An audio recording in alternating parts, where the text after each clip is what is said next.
Hey, this is George, Hey, this is Fred. and this is Real Talk with George and Frazier. What's going on, brother? How are you? Not much, man. They're good. There's Veterans Day. Oh, yes, absolutely. Oh yeah. Absolutely. To all our veterans who served, who are serving, have been serving, we just want to wish you a happy Veterans Day. Obviously, we send our sincere support every day, but this is Exactly. y'all day today that we recognize it. And Exactly. during Veterans Day, I'm a little perturbed, Frage, because it's like you supposedly had a president who cares about veterans, who cares about national security, Exactly. but he's not even turning over the security briefings that the next administration needs. You know, threat assessments, things of those nature that are very critical to the infrastructure. I mean, I saw a news report today where they were talking about that was one of the issues between 9/11 and the failures of 9/11 is the fact that they had spent time in court.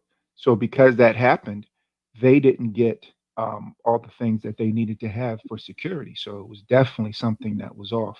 But don't want to continue talking about that. We got a great show today.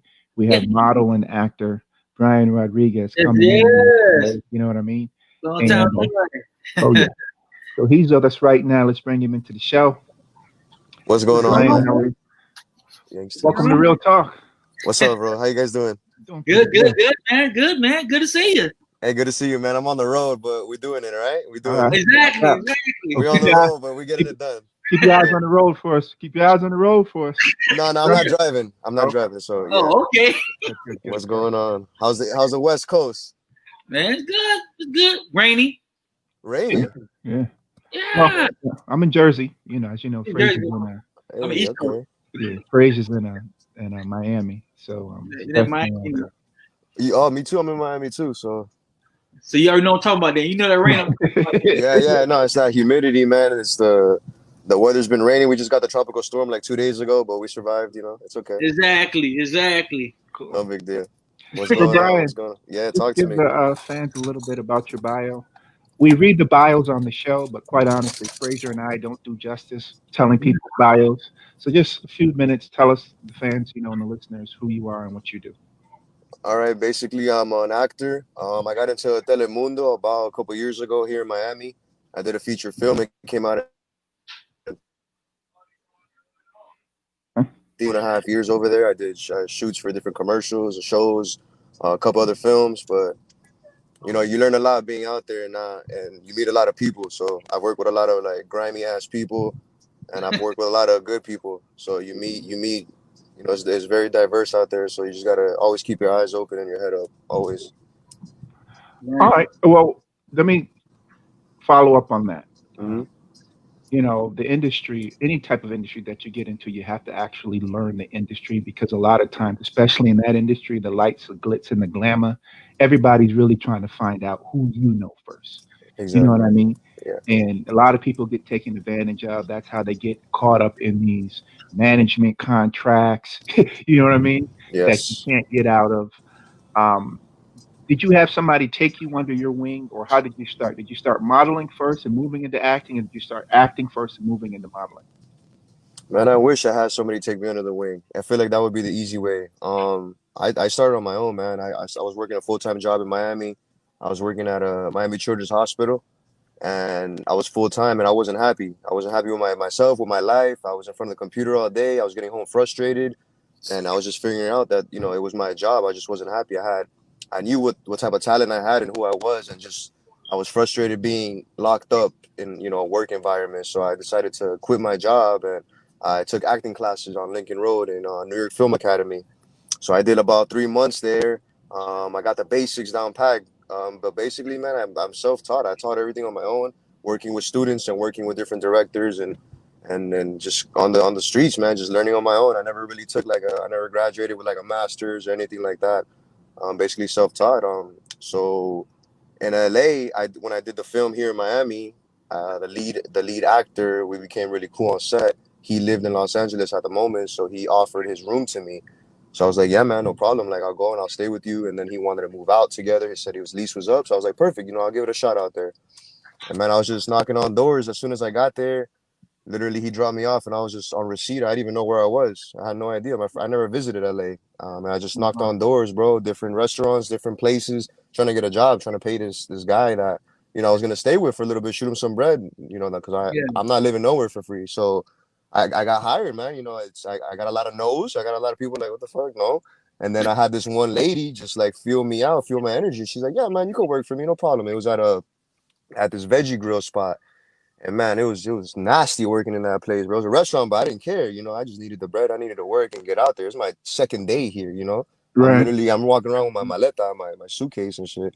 So I got a job, bro, and it took off from there, man. And you started meeting people, and I got into Instagram. Started people hitting me up. Oh, you're in Los Angeles, and let's work. And I met Keyshawn Blackstone, a great guy, great director, man. He was basically my partner out there, and that kid's gonna go far. He's young and he's very talented, and he got screwed over early. He got screwed over at 17, so he'll never get screwed over again. He's a really smart kid. He's like 22 right now, and I call him to this day in Miami. I call him, yo, bro, I'm working on this, and that. Just we get ideas flowing all day, and I got into producing and I got into directing in Los Angeles. Things that I didn't even know I could touch because I've Right. always been in front of the Yeah. camera. I've never been in behind the camera. I never understood that. I've always just been action and do what I got to do. But man, I fell in love with directing and producing, and you just start tapping into different things, man. I started to paint. I started painting over there, and my creative side just started flowing. I started painting. I started thrifting. I got a whole wardrobe, bro. I started a company that I sell vintage clothing now, and I started that in Los Angeles, and I brought it over here to Miami. Nice. So, what do you like more, standing in front of the camera and being directed, or do you like producing? Because some people like one or the other, or you don't have a preference. Honestly, man, hold on a second, bro. I'm about to put on my mask. Give me. Sure. You got to be safe and All right. social distance. No, we out here, bro. If it wasn't for them making me, I wouldn't do it. But you got to follow rules, right? Exactly. Um, the question was if I like acting more Producing than or being in front of the camera. man. Since they're two different worlds, I'm always gonna. My first love was always in front of the camera, always. Right.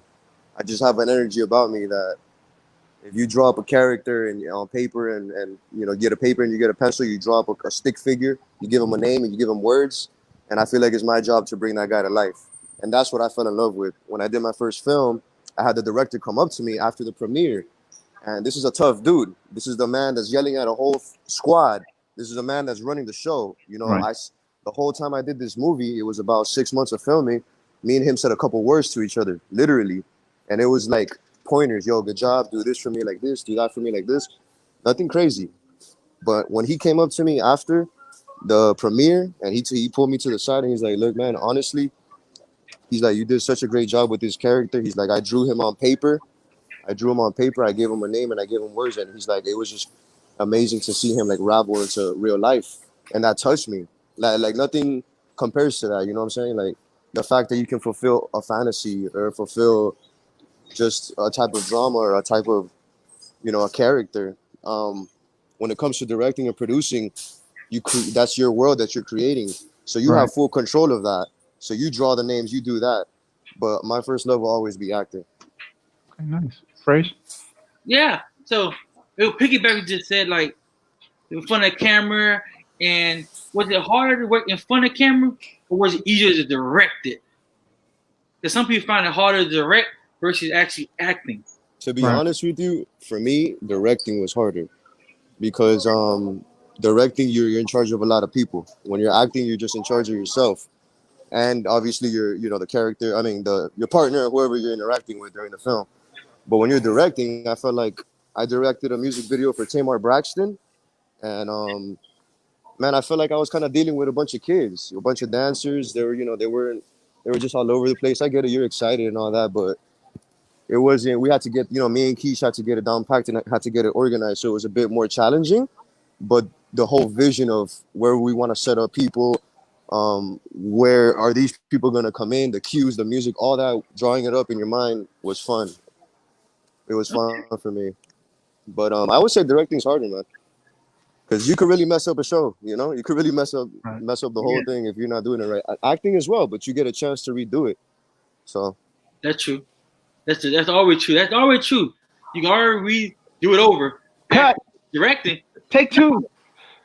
Don't Yeah, cut. You screwed up. yeah, you screwed up. You're running the show, so it's more difficult. Acting is more fun. And honestly, I realize that directors they're a little bit more lenient with the talent versus the crew. Like I've seen again, this director go off on on his crew. I'm talking go off on them, Yeah. and he would never go off on me like that. But I think it's just a director actor respect that we have towards each Exactly. other. You know, from the beginning of the audition to the end, like we're both here for each other. The crew works under you, so it's different. I'm not really working under him. Yeah. You know, I'm my own character, so he understands if I mess up or not. Remember, I'm channeling a persona that's not me, so he understands that you're not gonna get it the first time, you're not gonna get it the second time, but a couple Yeah. times, man, and I get it. Exactly. Okay. The people the same thing you said though. They said the director was hard to deal with, like just.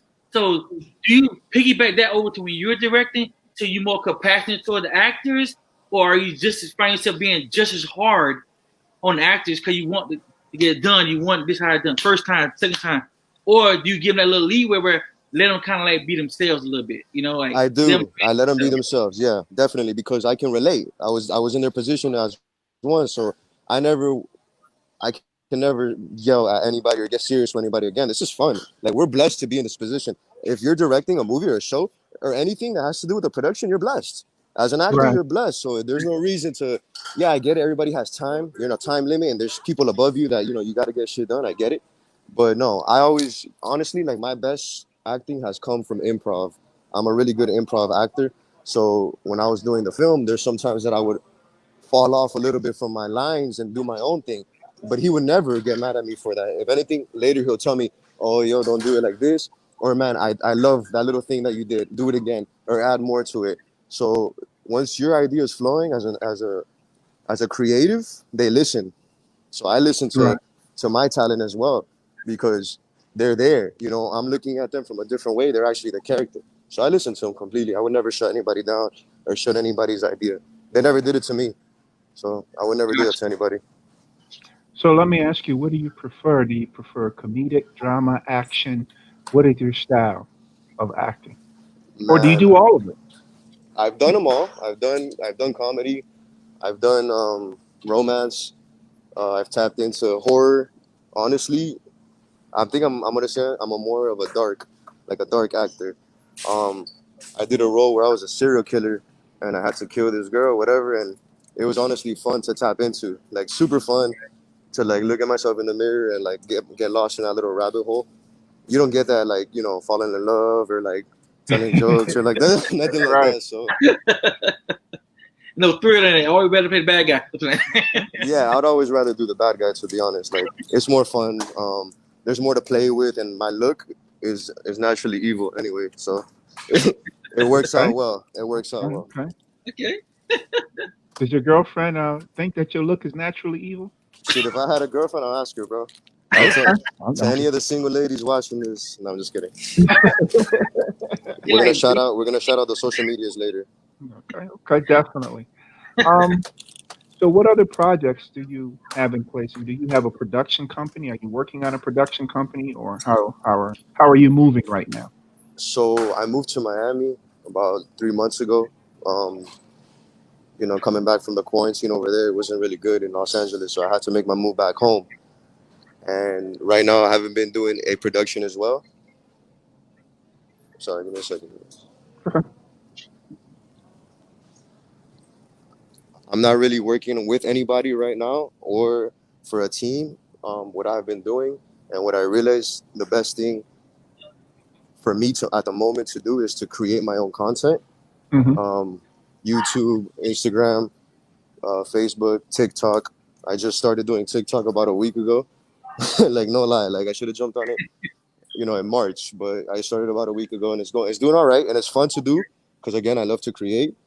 There's not much of a scene like this in Miami. I got into that because it was happening at that time. Things are different right now, all over the world. I'm not sure how it is in Los Angeles anymore. But when it comes to that, in Miami is a standstill at the moment. So it's better to create your own content, have your name out there, and then from that just piggyback and build on your own. Okay. Oh, I got a Uh, good question for you. Okay, go ahead, George. Go ahead, no, I George. was going to say, there's a lot of creators out there that's how they're getting their name out there. I mean, if you look at B. Simone, she left her job, came to Georgia, Atlanta, got 1 million followers, and now she's doing TV stuff, and she became a social media social media celebrity to breaking her way there. Yeah. You feel like that market is being um, flooded with too much talent because you got people investing time. The brother Woody that played Bobby Brown in the Bobby Brown story. He was doing videos on YouTube too and social media videos too before he got picked up. But those type of talents are far and in between. You think like that is just super saturated, or it's just an outlet like our show is just a platform to help people get to where they want to go. Honestly, it is oversaturated, but it's also an opportunity for creators to put their skills out there. And not only are we not, I'm talking TikTok. I'm if you're consistent on this app, you're not gonna stick around with a couple hundred views anymore. It will grow. You will get my first video. I'm talking. I did this a week ago. My first video hit 10,200 views. Not all my videos are hitting like that, but I'm practicing. I'm seeing. I'm dipping my feet in it to see which niche because you could do so many videos. So it gives every creator an opportunity to put their stuff out there. A dancer, for example, a comedian, for example, a person that likes to do skits, like what I've been trying to do, or people that just lip sync in general, or just people that just film random things. Like it gives an opportunity for you to go viral doing anything. So, like I did a video dancing. I did a video with a skit. I did one lip singing. I did another one doing this, like stupid little things so you can, touch and see what works for you and what Right, doesn't. So I know right. what's working for me and what's not working for me, and that's how you grow. So me, I don't got dance moves like that. My wall needs practice. You know, my wall needs practice a little bit. So Hey, you Latin. What you said that? You gonna have rhythm. I'm saying. yeah, Oh, I okay, could I okay. could move the hips. I could really I could move the hips. But when you got all these like cringy little moves and all that, it gets a little tough. So you got to find out what you're good at. It is oversaturated, man. Everybody's famous on TikTok, but you just need to do something to stand out. You need to be consistent. They're famous and they're consistent for about a year. But man, if you're hitting that for 3-4 years, you're gonna get a deal. Someone's gonna Yeah, hit you up for a brand deal or for a sponsorship or for anything. And I'm pretty sure that's everybody's goal. true. Right. That is true. Go ahead, Fresh. Oh well, I would say back. Go back to it. Like, so you did independent. Would you like in a union? Or you find working with a union better, or you feel like better being independent Right. as an actor? Honestly, I mean, I was never union. The film that I did was a union film, but it was my first one under my belt, so I needed a couple more to be certified union. I know there's a lot of non-union opportunities, but nothing beats working for yourself. Nothing beats creating your own content. Nothing beats creating your own voice for people to. If you make a dance, for example, and it goes viral, anybody else can copy that dance, and then Yeah. that's your copyright. That's Right. yours. So, like I said, like creating your own thing wins all the time. Like honestly, if I were to get anything, hold on a second, Cal. Okay, yeah. Sorry. That's okay. Okay, so, Look like you shopping. Go ahead, handle your business. We with you. yeah, man. Yeah. I really wasn't expecting to be out here, but whatever, we're here. Creating always wins. If I get an opportunity again right now to be on a show on Netflix or to make a sequel of the movie that I did or anything like that, I'm gonna jump on it because again, I would love to be on a show, on a serious Netflix show or anything like this or a cops or anything. I love it. The lights, camera, action. I love that. I love switching characters. But again, I'm a sucker for creating like if we're all together hanging out, I'm Exactly. the guy that's with the phone just making little random clips and I'm gonna play it at the end of the night. And you guys are gonna see it and be like, oh shit, when'd you do that? Like when did Exactly. that happen? It's just in you, it's in you, and Exactly.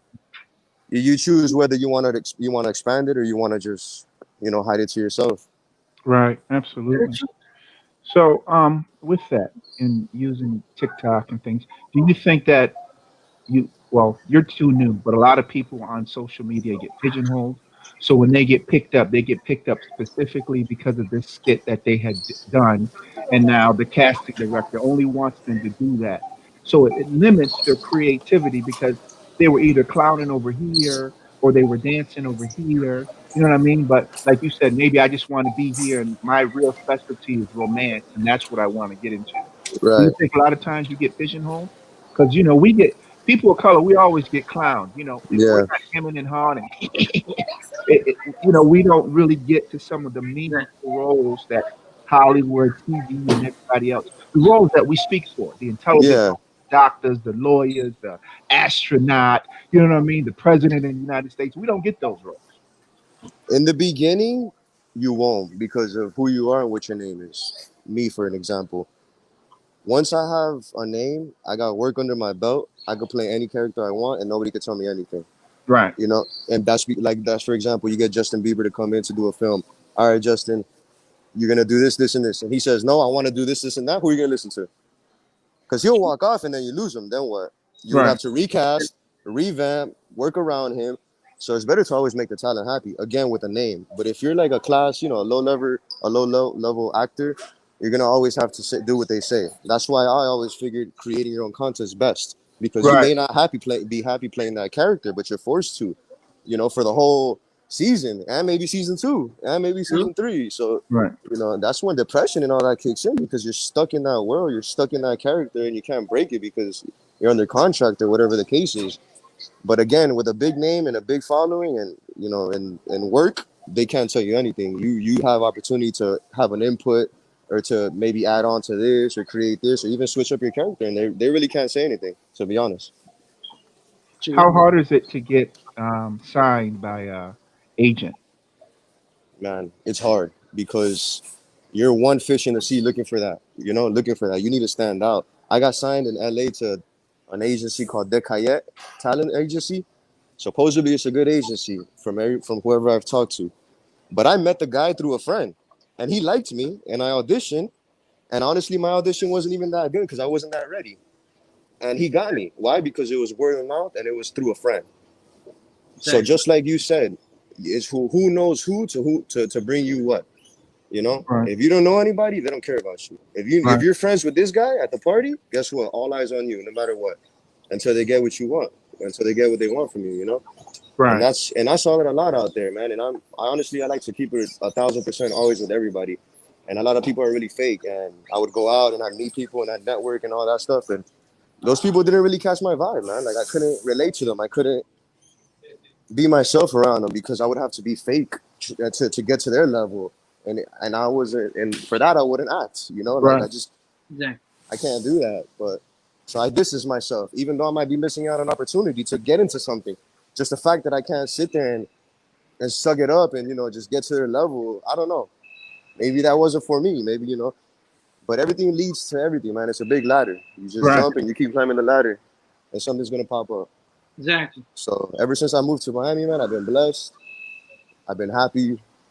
Quarantine is better for me over here because you're around your friends, you're around your loved ones, your family.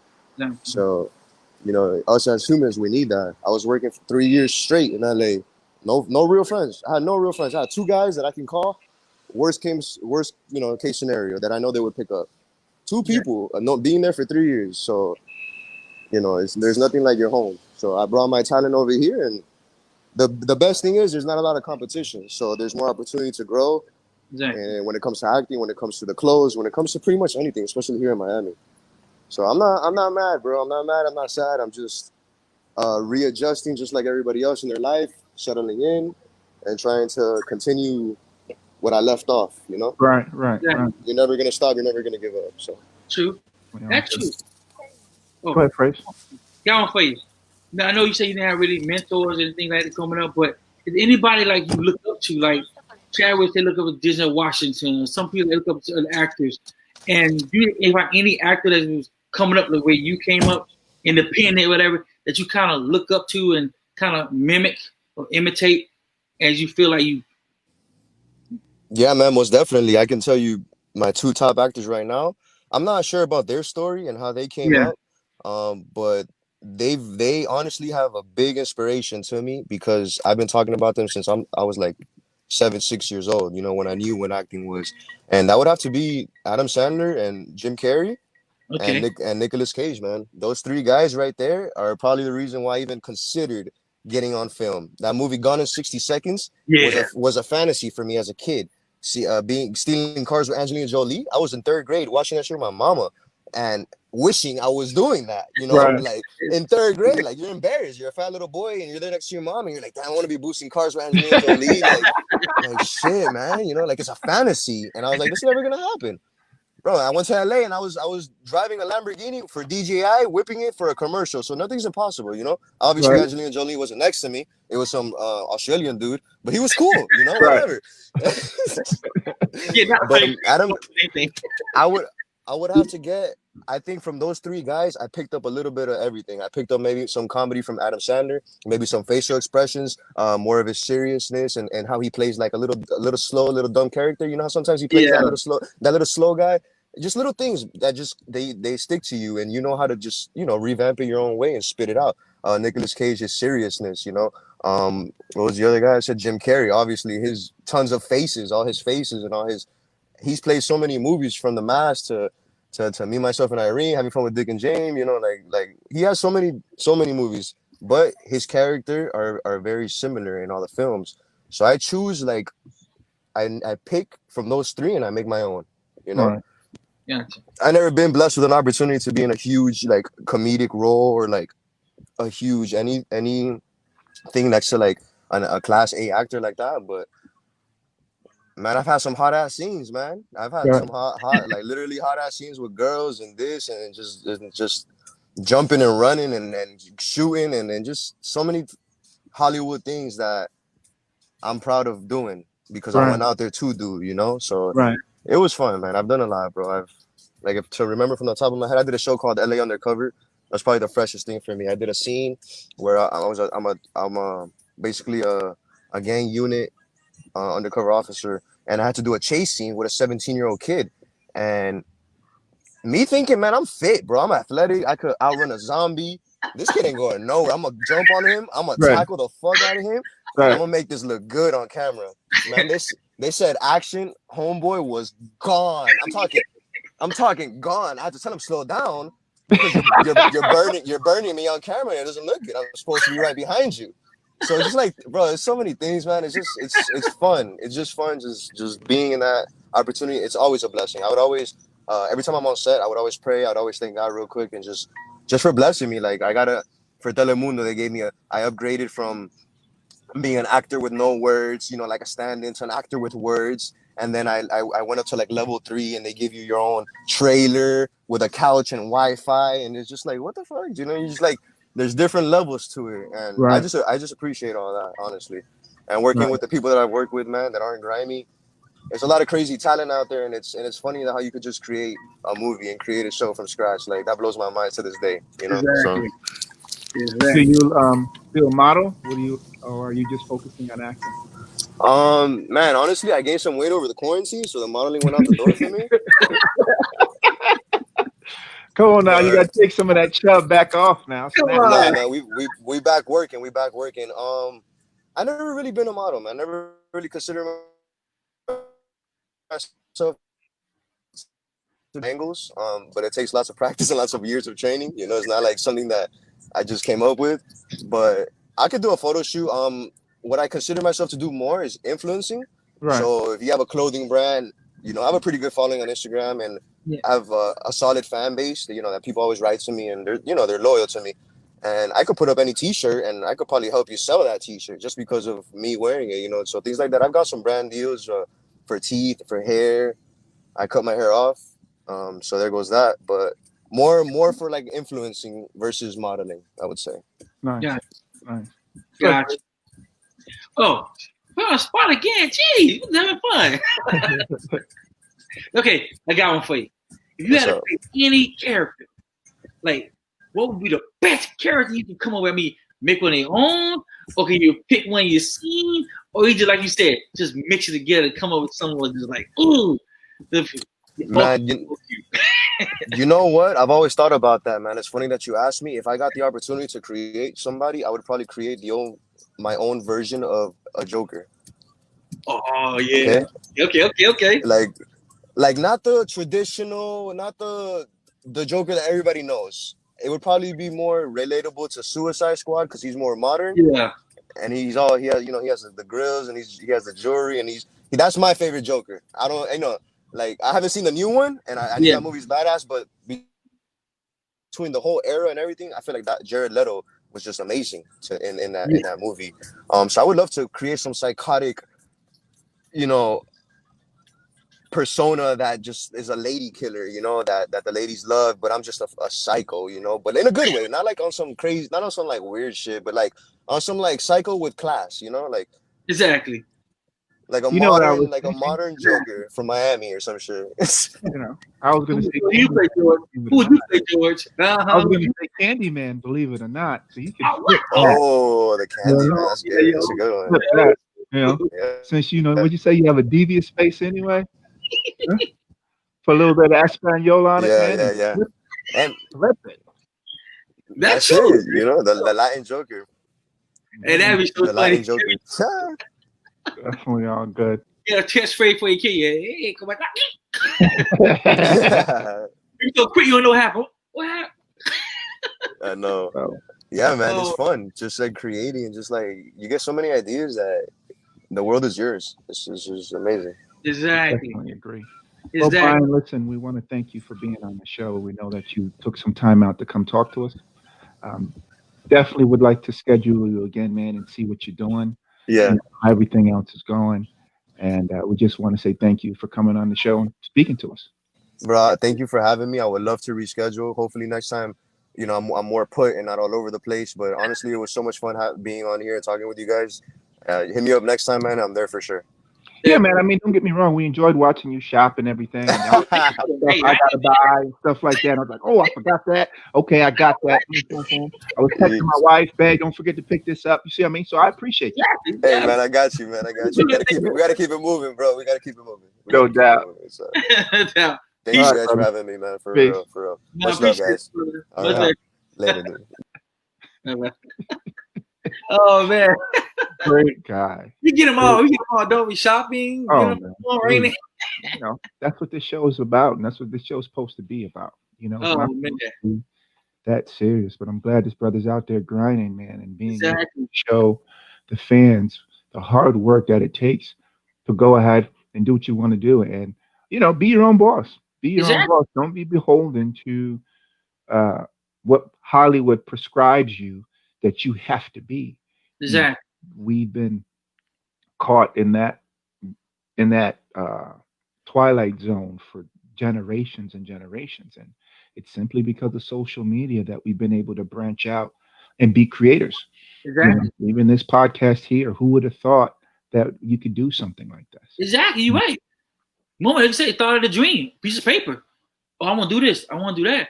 But to actually take that initiative to go for it and take that leap of faith, to jump Right, out. You said, you work for somebody, quit a job. A lot of people won't say they quit a job for their dream or won't quit a job for something they want to do or enjoy doing. Because some people say, oh, what you do don't pay enough. What you do ain't going to get you through. Like some going to be artists. But they say artists don't get paid enough. right, Musicians.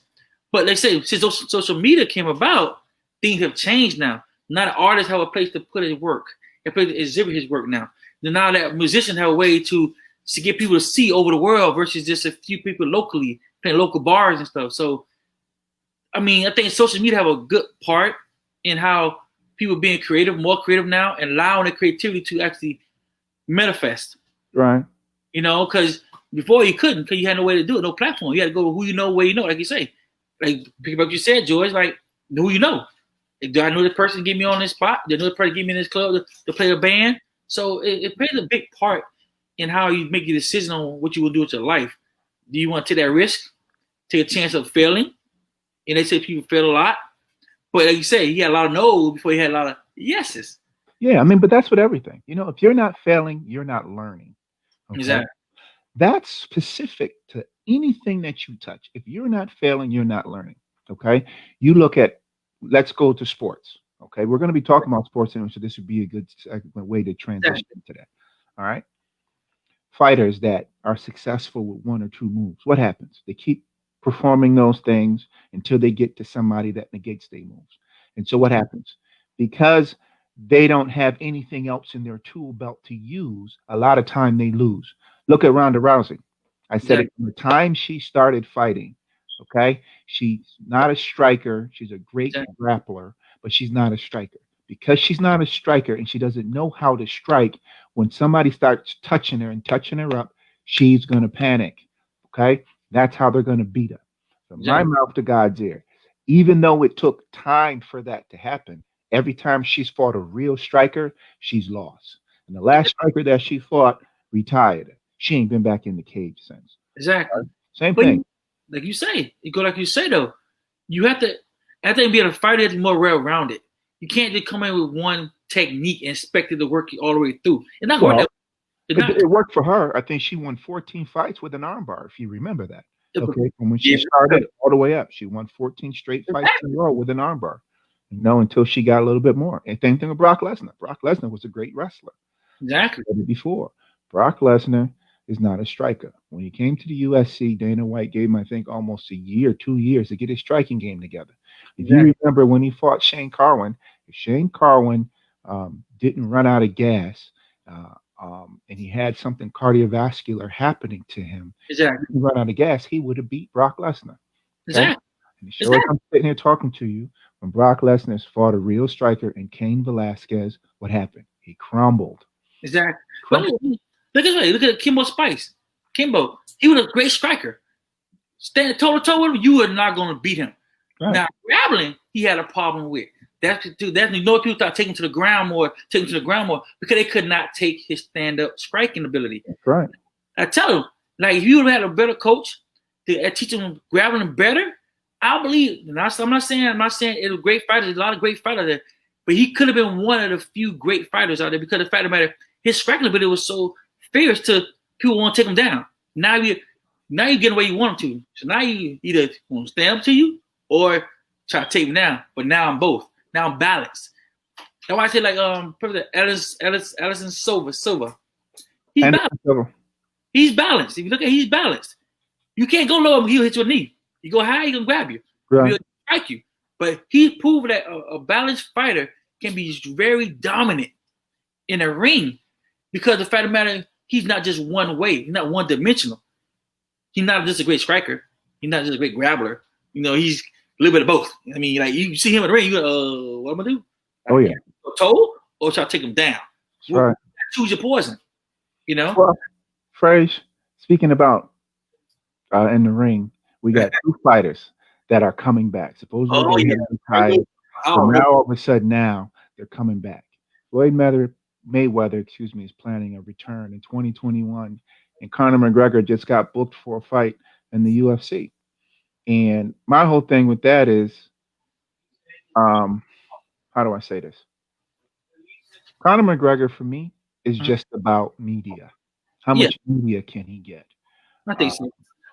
I understand that he's done some things to help raise the level and the awareness of the sport internationally for mixed martial arts, but it's like, okay, what are you really doing this for?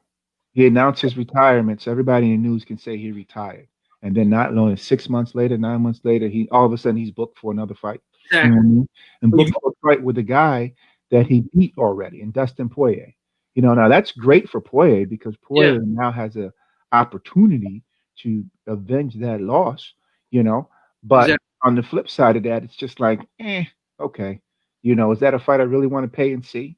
It's true, but you remember now. You got to remember, Conor McGregor got a lot to prove because a lot of people are saying the reason why he came back because who retired. Yes, the one who came could beat Camelo. So a lot of people, you got to see, even though he's coming back, yes, but he had to prove he coming back to be a champion or not, that you avoided to fight, who, my boy Cabal, before he retired. So a lot of people, we're going to rematch. But like you say, his grappling is unbeatable. They realistic about the picture. He gets you on the ground, it's a done deal. It's no come back from that. Very few people I've seen actually break an armbar from him. Very few. If they do break it, they are limited when they come up. They're tired. They're exhausted. So, I mean, now Conor McGregor coming back, is he still in fighting shape? He will be. That's why I think he's fighting Poirier, because he's beaten Poirier before, and if you've beaten somebody before, you can kind of use that same wisdom. But Poirier's not the same fighter. Exactly. If Poirier comes in willing to put his heart on the shield and fight McGregor, Mhm. Floyd may be able to beat him. You Yeah, know. I think so. I think so too. I mean, think about it. I mean, I always love to see Conor McGregor and like say Samuel, the other after the South African fighter. Mhm. Now I would love to see that fight. McGregor say he's the best. I want to see you fight the best. I want to see you prove it. You're the best. So fight the best. Tell me, he said like they were asking him like who he fight, like, who he think the best fighter. You know, most fighters gonna say me. I can't fight nobody better than me. So Right. so I mean, like they got James Jones, like they criticized him also about he choosing his fights and he's not picking the right competitors or whatever. And like you said, it's not him picking them. He don't pick who he want to fight. The UFC picks them. They pick the best contenders, the top contenders, where they feel they will give him a better fight. It's not his fault that some are not up to par when they get in the ring with him. You see what Well, I'm saying? fighting is not easy. Fighting is not easy. You have to train yourself to do things that your body doesn't want you to do. That's the first thing. And then you have to be able to make a living off it. The reason why a lot of fighters don't last is because they can't make a sizable living out of it and they're defeated because you're sleeping on people's floors. Your fight money that you're supposed to get, you're barely living. And until you get picked up by a promotion where you can at least make an income of, listen, $1,500 to $2,000 a month clean, you're not living. You're not living, you know. And even in MMA for years, fighters that were world championships were underpaid if comparative to boxer. I mean, So, George St. Pierre, Anderson Silva, Chuck Liddell were some of the first exactly. fighters to ever make over $1 million in mixed martial arts. I mean, one of the contracts Chuck's had earlier in the UFC was only for $17 million. $17 million multiple fight deal for Chuck Liddell, right?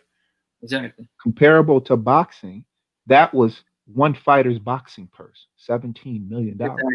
See what I mean?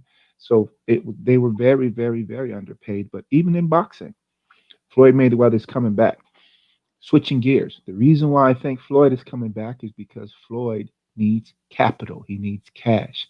You Mhm. can't continue what you're doing when you're burning almost 75 to $100 million a year without having that type of income coming back.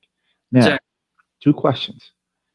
Is Floyd's heart really in it, like Mike Tyson's heart is to come back, or is he coming back just to pick the fight to get the money that he needs? What do you But think? I'm gonna ask you first question. Honestly, Floyd stays still in great shape. He picks his fights very well. He studies opponents very well. So on that aspect, if Floyd come back, 9 out of 10 a chance, he knows his opponent. He studies his opponents. I mean, 9 out of 10, he gonna choose who he fights in that ring. He's not gonna just jump in the ring just anybody. One, you gotta be a perks behind it, like you said. Go back to what you said. It gotta be a big payday. So whoever you gonna pick, it could be a rematch that could give him a lot more bigger purse, or it could be a big fighter that everybody keeps talking about. Oh, he's big. They got a lot of hype behind it. He going for the hype pretty much. Basically, if he's not gonna fight someone like me and you because we don't have enough perks.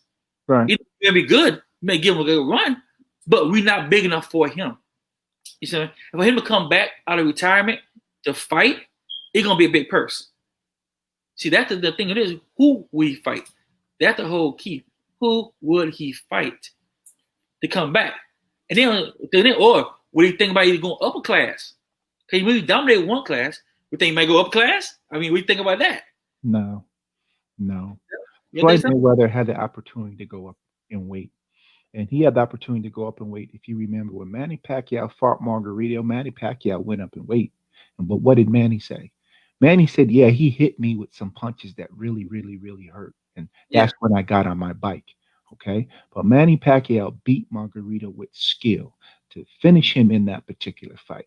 Floyd Mayweather can take a punch, but we don't know if he can take a punch up in a couple different weight classes. You see what I'm saying? true. He's gone down some weight classes, okay? And he's gone up, when I say up, maybe, boxing is only 5 pounds difference. You see what I mean? But I'm talking about a significant all the way up. When Pacquiao fought Margarito at that weight, what did he say? He said, I'm never going up that heavy again. Exactly. You see what I mean? Yeah. He Some said, part. right. See what I mean? So I don't think he's going to go up significantly any weight that's going to make a difference because of his size, of who he is. And he knows for sure that he could get hurt. Now all of a sudden, it's not just that bing, bing, bing, bing, bing. You're Exactly. dealing with heavier guys with heavier punches, and don't forget, it also goes in reverse. You may let's say they trying to do a fight at 65 or 70. Okay, that's real heavy as far as a weight Exactly. class for guys that are fighting at 54 and fighting as low as 47. So that's a lot of weight, right? Exactly. Exactly. 147, right? So if you got guys that are saying, okay, let's make a fight at 69 or 70, right? That Exactly. may be good, but you may have guys that are 85 coming down to 170 to get this money. Exactly. See And what I'm saying? you see a So lot. you don't lose. I mean, it happens in MMA. Yeah. Guys that walk around at 190 coming down to fight at 170. Exactly. Okay? Having issues making weight, rehydrating the night before. They don't. You don't lose that power, and that was the problem with weight cuts in mixed martial arts. People getting sick, people not making the fight, and people going to the hospital because they cutting too much weight. Great. You know, and there Right. was this big Exactly. push. If you remember, a year to 2 years ago, there was this big push to have fighters fight at their natural weight. Like for me, meaning to the fans, I walk around normally around 220, 224. So Exactly. holidays, I'll get to 225, maybe 227. Okay. That's really, really, really heavy for me because I compete at 115. I mean 215.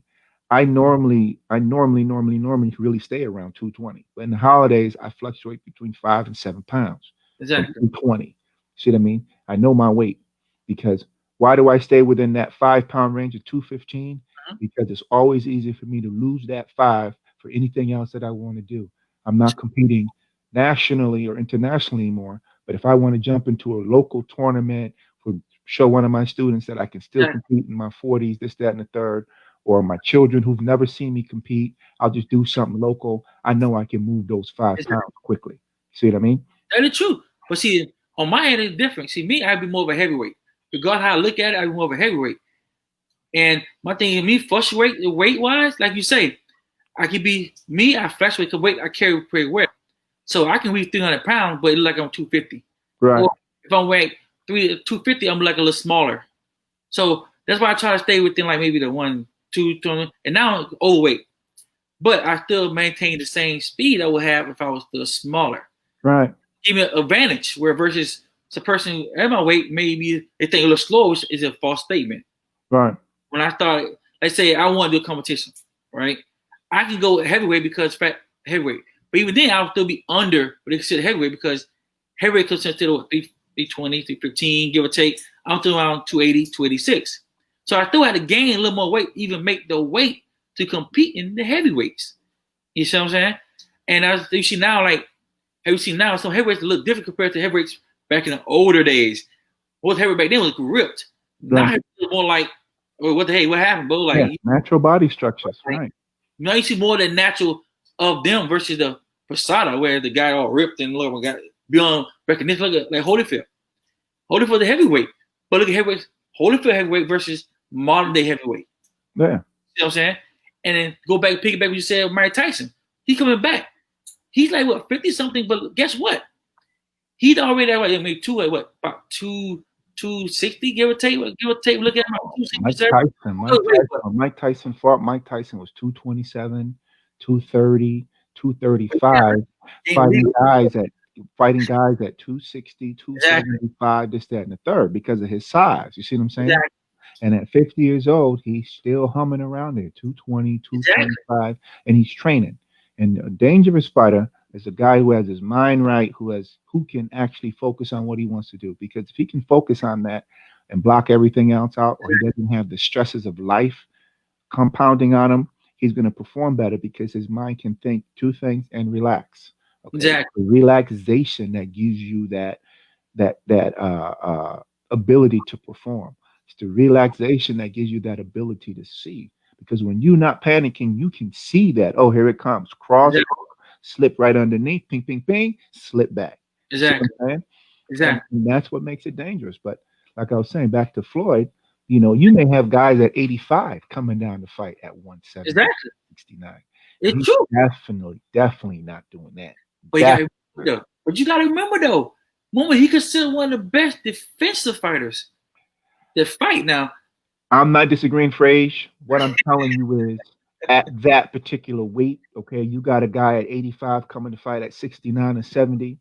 He can be defensive all he wants. Or you don't lose power. The last thing anybody loses is power. That's why you see on YouTube, you see a lot of guys be like, oh, ex heavyweight champ ain't fought in 20 years, but Yeah. he's still touching somebody's chin and sleeping them. Why? Because he knows how to throw that punch. One punch, but he still knows how to throw that punch. The power is the last thing to go, especially when you know how to throw it. So you That got is, a guy at 85 that touches a body that usually walks around at 65, 57. That's the natural weight. You see what I'm saying? And yeah. you putting that dig on it, or you nice little stiff jab, and you're not used to that because we also forget, even though I weigh in at 70, I still get 24 hours and some to rehydrate. That's why when you look at them the day that they weigh in, they look emaciated and dried up. The next day when you see them, their muscles are plump and they look fresh. Well, guess Exactly. what? They gain some of that weight back. And when they gain some of that weight back, you like, oh, wait, hold on. I realize he weighed in at 55 if we're just talking about MMA, but he Exactly. looks more like he's walking around here like his regular walk around weight. That's Exactly. also the problem too when it comes to the sports. That's why if you notice in combat sports, about 2 years ago, there was a petition to have fighters weigh in the same day and fight that night. There was a Exactly. petition going around to have all fighters, combat sports, MMA, kickboxing, and boxing, to have fighters weigh in the morning and fight at night.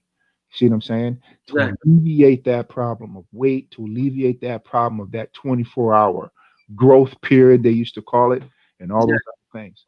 Because it would change the sport dramatically, and it would be a little bit more honest. If you Exactly. 85, you shouldn't be fighting at 70. Your natural weight is 85, but it Exactly. still keeps growing. See what I mean? Still keeps going. You got guys that are 220 coming down to 85.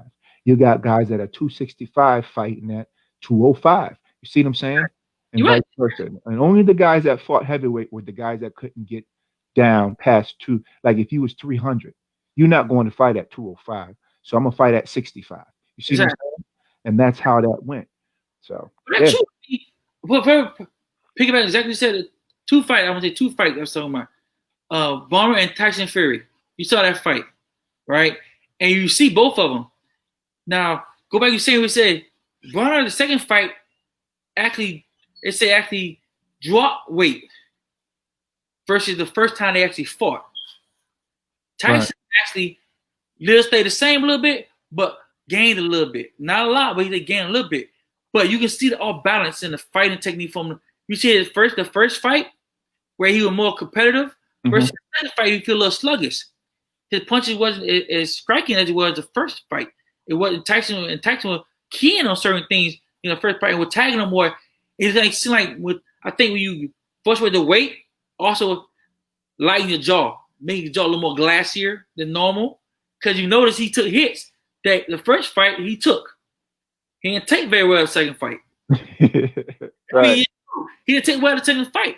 He didn't call the fight, but it was a point where it gets to endangerment where the refs were like, oh, I don't know, because that first two times he's staggering a little bit, like even though he was trying to get his composure back, but it looked like you sluggish. It looked like you not be able to compete more because of that. Then the other fight I was thinking about was Anthony.